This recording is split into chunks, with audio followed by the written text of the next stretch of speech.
महाराष्ट्रात मराठा समाजाच्या आरक्षणासाठी मागणी सुरू असलेल्या आंदोलनाने राज्यभरात पुन्हा एकदा जनतेचे लक्ष वेधले आहे। मुंबईतील आझाद मैदानावर मागील काही दिवसांपासून हे आंदोलन सुरू असून हजारो मराठा बांधव या ठिकाणी उपस्थित आहेत। नांदेड जिल्ह्यातील मुदखेड तालुक्यातील निवघा गावाने आंदोलनाला सक्रिय पाठिंबा देत अन्न सहाय्य दिला आहे।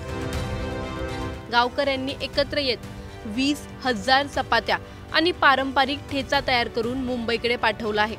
आंदोलनस्थळी उपस्थित असलेल्या आंदोलकांसाठी ही रसद एक मोठा आधार ठरणार आहे। गावातील महिला आणि तरुणांनी एकत्र येत दिवसरात्र मेहनत घेऊन या चपात्या बनवल्या आहेत। यामध्ये कोणतीही राजकीय संस्था किंवा बाह्य संघटना नसून पूर्णतः स्थानिक पातळीवरून स्वयंस्फूर्तीने हा उपक्रम राबवण्यात आला।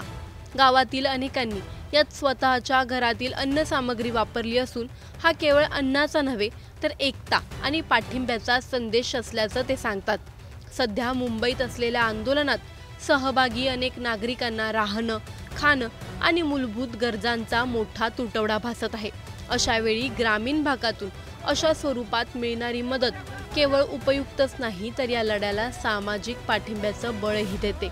राज्यातील विविध भागातून अशाच प्रकारे मदत पोहोचवली जात असून केवळ नांदेड नव्हे तर बीड, परभणी, लातूर, उस्मानाबाद सारख्या जिल्ह्यातूनही आंदोलनकर्त्यांना अन्न, पाणी, औषध आणि इतर आवश्यक गोष्टी पोहोचवण्याचे प्रयत्न सुरू आहेत। मराठा समाजाच्या आरक्षणासाठी सुरू असलेल्या या आंदोलनाकडे सरकारकडून काय प्रतिसाद दिला जाईल याकडे आता संपूर्ण राज्याचे लक्ष लागले आहे।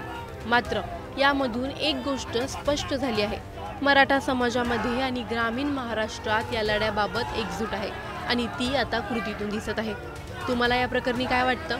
आम्हाला कमेंट बॉक्समध्ये नक्की कळवा आणि व्हिडिओ आवडल्यास लाईक आणि शेअर करायला विसरू नका। तसेच अशा नवनवीन अपडेट्ससाठी टाइम्स नाऊ मराठीला नक्की फॉलो करा।